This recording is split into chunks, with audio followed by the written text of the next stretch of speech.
नमस्ते, मैं जनक रेड्डी हूँ दुबई का से।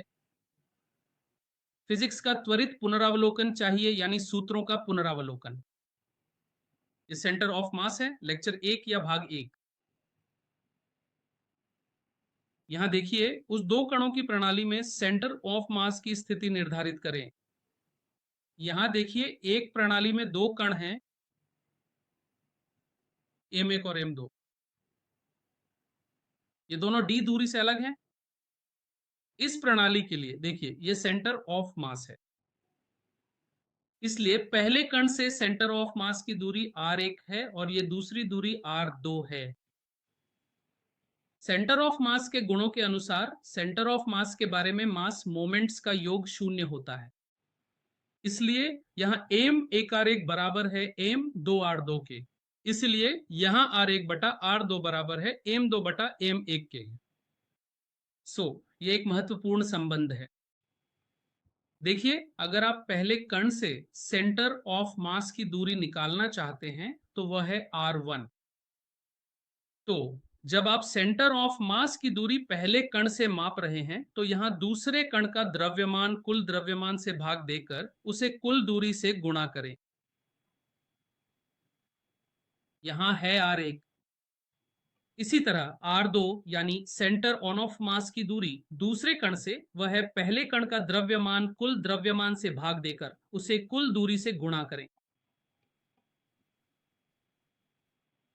उदाहरण के लिए, यहां अगर दो वस्तुओं का द्रव्यमान बराबर है यानी m1 बराबर m2 बराबर m है तो r1 बराबर r2 बराबर d बटा दो होगा। इसलिए बराबर द्रव्यमान के लिए सेंटर ऑफ मास उन दोनों कणों को जोड़ने वाली रेखा के मध्य में होता है। ये दो कणों की एक प्रणाली है। एक और है विविक्त कणों की प्रणाली का centre of mass.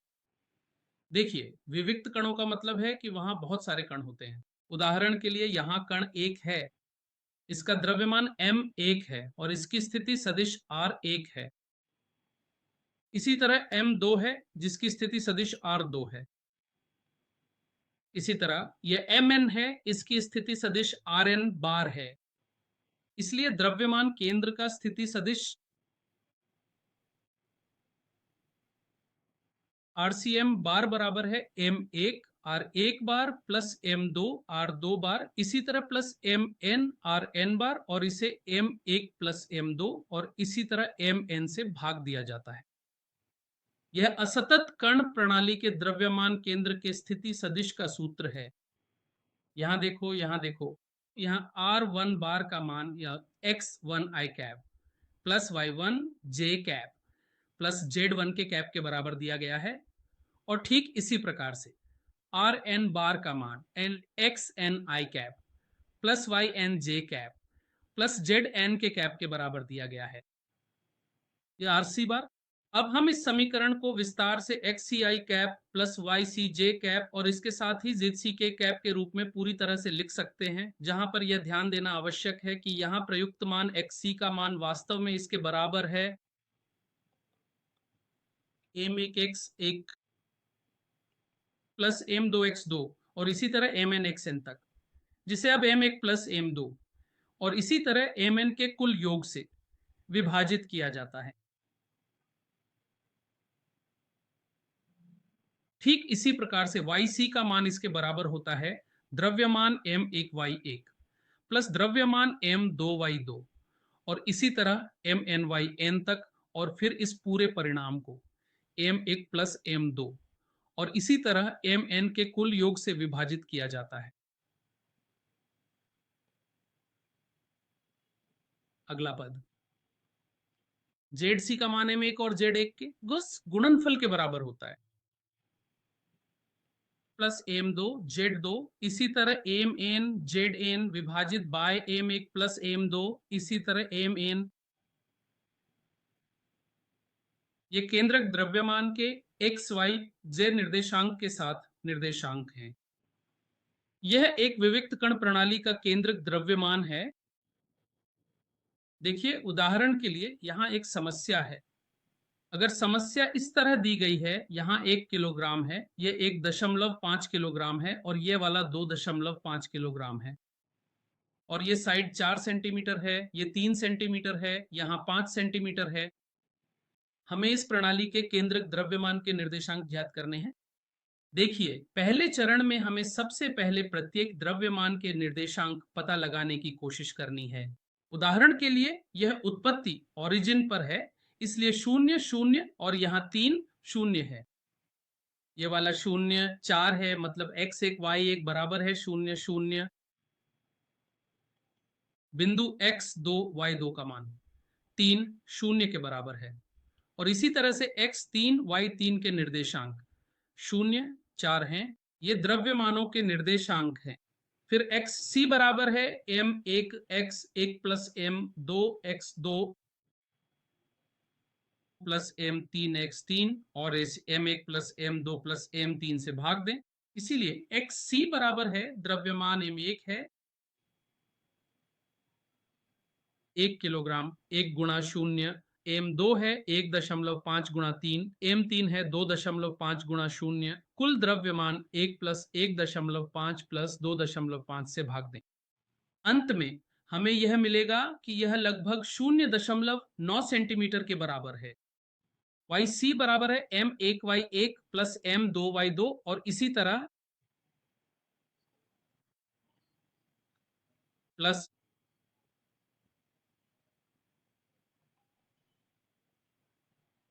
m3 y3 और इसे m1 plus m2 plus m3 से भाग दे। मान रखने के बाद हमें 2 सेंटीमीटर मिलेगा। इसलिए x c y c बराबर है 0.9 सेंटीमीटर। ये द्रव्यमान केंद्र के निर्देशांक हैं। इसी तरह यहाँ एक और समस्या है। 3 कण जिनके द्रव्यमान क्रमशः 50 ग्राम, 100 ग्राम और 150 ग्राम है, उन्हें 1 मीटर भुजा वाले समबाहु त्रिभुज के शीर्षों पर रखा गया है, जैसा कि चित्र में दिखाया गया है। द्रव्यमान केंद्र के XY निर्देशांक, यहां भी सबसे पहले 50 ग्राम कण के लिए निर्देशांक x1, y1। देखिए x1, y1 बराबर है 0, 0 और x2, y2। इस कण के लिए देखें, ये दूरी है 0 बिंदु, भुजा 1 मीटर है, इसलिए यहां 1, 0, फिर x3, y3। देखिए ये कण xy तल में है। एक लंब x अक्ष पर और एक लंब y अक्ष पर खींचे। यह दूरी समान रूप से विभाजित है, इसलिए यह 0.5 हो जाता है। इसलिए x निर्देशांक 0.5 है। अब मुझे y निर्देशांक निकालना है, इसका मतलब है ये दूरी। इस त्रिभुज में हम RC निकाल सकते हैं। यहाँ ये 1 मीटर है, इसलिए अगर आप इसे इस दिशा में विभाजित करें तो एक cos 60, लेकिन इस दिशा में एक sin 60, इसलिए 1 गुणा sin 60 यानी √3/2, इसलिए यह √3/2 है। ये चतुर्थांश है। फिर xc बराबर है m1 गुणा 1 प्लस m2 गुणा 2 प्लस m3 गुणा 3/m1 plus m2 plus m3। देखें, मूल्य डालने पर हमें 7/12 मिल सकता है। इसी तरह yc भी m1 y1 plus m2 y2 plus m3 y 3/m1 plus m2 plus m3। यहां हमें √3/4 मिल सकता है। इसी तरह हम डिस्क्रीट कण प्रणाली में द्रव्यमान केंद्र के निर्देशांक पता कर सकते हैं। देखिए यहां एक और समस्या है। यहाँ 2 कण हैं जिनका द्रव्यमान 4 किलोग्राम है और एक अन्य 2 किलोग्राम का है, जो चित्र में दिखाए अनुसार स्थित है। तो द्रव्यमान केंद्र की स्थिति ज्ञात कीजिए। देखिए यहाँ 4 किलोग्राम का द्रव्यमान मूल बिंदु ओरिजिन पर है, इसलिए इसके निर्देशांक x1 y1 बराबर हैं 0 0। फिर यहाँ 2 किलोग्राम है। इसके निर्देशांक, अगर आप 2 लंबवत रेखाएं खींचे, एक x अक्ष पर और दूसरी y अक्ष पर, ये दूरी कुछ और नहीं बल्कि 5 गुणा COS 37 है और ये दूरी 5 गुणा SIN 37 है। इसलिए x2, y2, सबसे पहले हमें x2 ज्ञात करना है। देखिए x2 बराबर है 5 गुणा cos 37। देखिए आमतौर पर आप 30 डिग्री, 45 डिग्री, 60 डिग्री, 90 डिग्री जैसे कोणों से परिचित होते हैं, लेकिन हम इससे परिचित नहीं हैं। 53 डिग्री, 37 डिग्री, देखिए 57 डिग्री इस तरह दिया गया है। आपको यहाँ 3 लिखना है, यहाँ 5 और यहाँ 4, इसलिए यहाँ 3, यहाँ 5 है, यहाँ 4 है और ये वाला 37 डिग्री है, इसलिए इस त्रिभुज से cos 37 बराबर है समीपवर्ती भुजा बटा कर्ण, यानी 4/5, इसलिए 5 गुणा 4/5, तो 5 5 कट गया, x2 बराबर है 4। इसी तरह y2 बराबर है 5 sin 37, इसीलिए y2 बराबर है 5 sin 37, यानी 3/5, ये 3 है। फिर xc बराबर है m1 x1 plus m2 x2 बटा m1 प्लस m, इसलिए हम उत्तर प्राप्त कर सकते हैं xc बराबर है 4/3। इसी तरह yc बराबर है m1 y1 plus m2 y2 बटा m1 प्लस m2, यहां मान रखने के बाद हमें उत्तर 1 मिलेगा।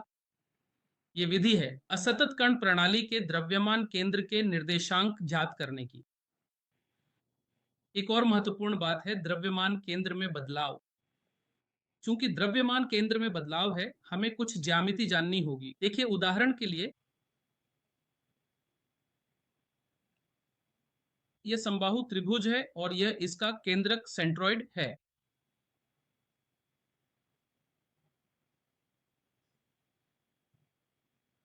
उदाहरण के लिए यहां A है, ये M है। शिखर से केंद्रक तक कुल दूरी उदाहरण के लिए इस समबाहु त्रिभुज की भुजा L है, इसलिए यह दूरी L बटा वर्गमूल 3 है और यह भी L बटा वर्गमूल 3 है और यह भी L बटा वर्गमूल 3 है। यह केंद्रक है जिसे मैं O या फिर C मान रहा हूं। यहां पर यह केंद्रक C है और इसी वजह से CM के बीच की यह कुल दूरी यहां पर दी गई है, यहां ये 30 डिग्री है, इसलिए ये दूरी L बटा वर्गमूल 3 गुणा कोस 30 है और ये दूरी L बटा वर्गमूल 3 गुणा साइन 30 है, इसलिए L बटा वर्गमूल 3 गुणा साइन 30। साइन 30 का मतलब होता है 1/2, इसलिए L बटा 2 वर्गमूल 3 का अर्थ है केंद्रक से किसी भी भुजा तक की दूरी। यह भी L बटा 2 वर्गमूल 3 है और यह भी L बटा वर्गमूल 3 है। फिर त्रिभुज की कुल ऊंचाई AM, वह AM बराबर है, ये कुल लंबाई L है और ये कोण 60 डिग्री है, इसलिए ये दूरी L कोस 60 हो जाती है और ये दूरी L साइन 60 हो जाती है। AM बराबर है L साइन 60 के, ये हो जाता है वर्गमूल 3L बटा 2। ये ज्यामिति है जो हमें जाननी चाहिए। किसी भी समबाहु त्रिभुज में केंद्रक से शीर्ष तक की दूरी L बटा वर्गमूल 3 होती है। ये भी L बटा वर्गमूल 3 है, ये भी L बटा वर्गमूल 3 है। केंद्रक से किसी भी भुजा तक की दूरी L बटा 2 वर्गमूल 3 के बराबर होती है और आपके त्रिभुज की कुल ऊंचाई AM वह वर्गमूल 3 L बटा 2 के बराबर होती है। इसी तरह अगर आप लें, हमारे पास एक वर्ग है जिसकी प्रत्येक भुजा की लंबाई L है।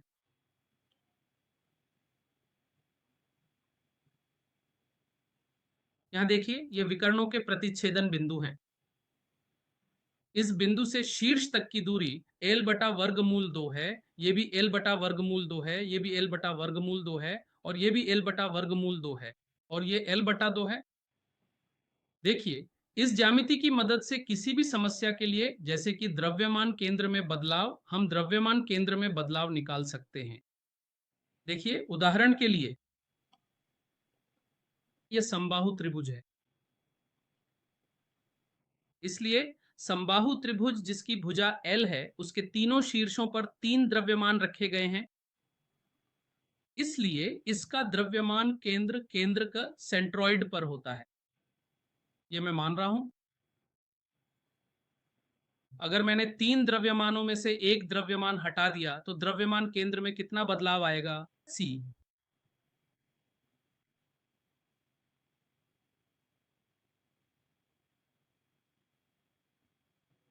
C, यहां द्रव्यमान इस शीर्ष से हटाया गया है। अब इस प्रणाली में द्रव्यमान केंद्र केवल 2 द्रव्यमानों वाली प्रणाली का है। प्रारंभ में द्रव्यमान केंद्र C 1 पर है। अब इस प्रणाली में 2 द्रव्यमान हैं, एलिसियम एलिसियम, ये 2 द्रव्यमान है और ये बराबर है, इसलिए इनका द्रव्यमान केंद्र बीच में है। ये C2 है, इसलिए प्रारंभ में द्रव्यमान केंद्र C1 पर है। अब ये C2 पर स्थानांतरित हो गया है, ये कुछ और नहीं बल्कि x है, स्थानांतरण।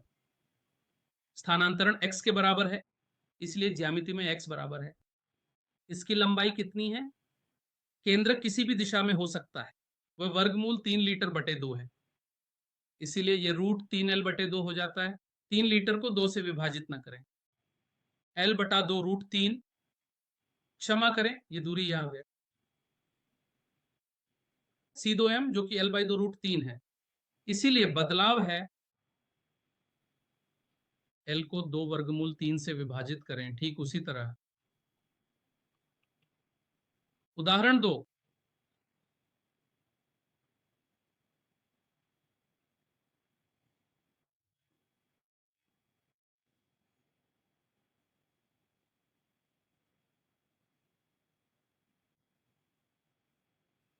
अतः द्रव्यमान केंद्र केंद्रक C1 है। यदि किसी एक द्रव्यमान को दोगुना कर दिया जाए, उदाहरण के लिए किसी भी द्रव्यमान को, तो यह दोगुना हो जाता है। अब यह ऐसा हो जाता है,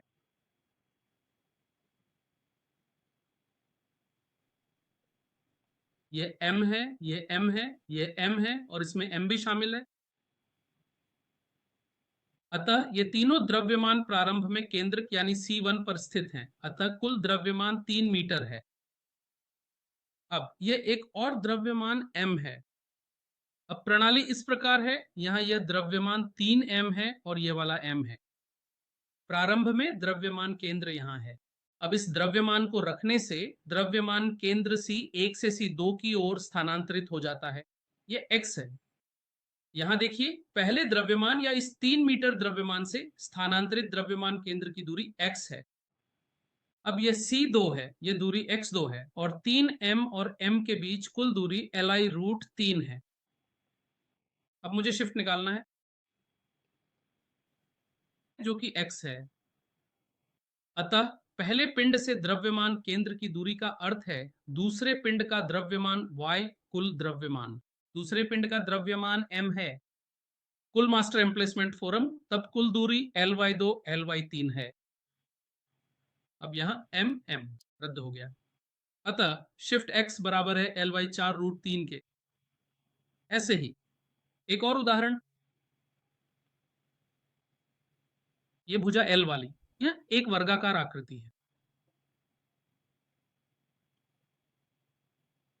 4 द्रव्यमान चारों कोनों पर रखे गए हैं। फिर द्रव्यमान केंद्र C1 पर है। अब एक द्रव्यमान को दुगना कर दिया गया है। फिर द्रव्यमान केंद्र C1 से C2 पर शिफ्ट हो गया। ये x है। यहां